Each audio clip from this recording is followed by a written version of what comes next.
Warhammer 40,000 is set in a very grim, dark future setting in the 41st millennium.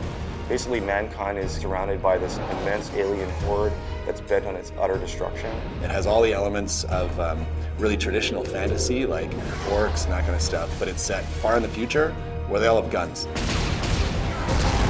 We really have taken the IP to heart. Relic has a strong history of working with the GW Warhammer 40,000 IP. We love that IP, and we don't want to sell short any of the action and the violence.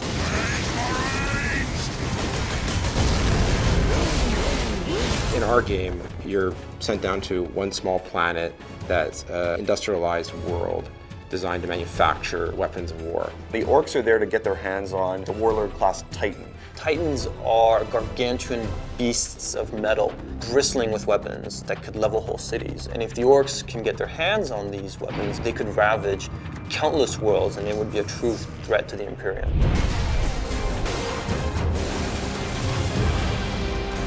Space Marines started out as human beings, but they go through a rigorous process of training and physical transformation that really elevates them into almost demigods. Their bodies actually are implanted with new organs. Their strength is multiplied, their resistance is multiplied. Captain Titus is the protagonist in the story. He's the main character. He has the ability to take the rules and sort of interpret them in his own way, and some of the other characters in the story have different viewpoints on how that should be interpreted. Millions more of them. Our plan is unchanged.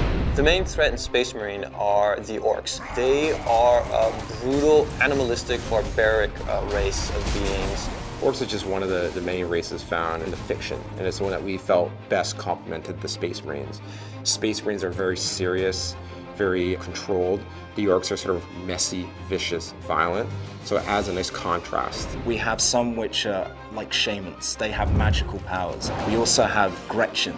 They're these little tiny minions. We also have the Knob. He matches the Space Marine in size and bulk. In fact, he's even bigger. In Space Marine, there are other shadowy forces that are sort of lurking in the background, and Titus and the player will have to confront those if they are able to save the Forge world. Space Marine has such an interesting, compelling setting. It goes all the way from the aesthetic, the architecture with this sort of futuristic Gothic feeling, the epic scale of anything. Everything is immense, everything is larger than life. There's a sort of a beauty in the world, there's also so much darkness and death and destruction, and those contrasts create such an interesting sort of canvas for us to paint on. It's just a tremendous sci-fi fantasy universe. It's not just a simple story about an orc invasion of the Forge world. There's much more depth going on. There's lots of twists and turns in the story. There's betrayals. The action is amazingly intense. Really, anybody who likes science fiction, who likes any kind of blockbuster entertainment is going to love Space Marine.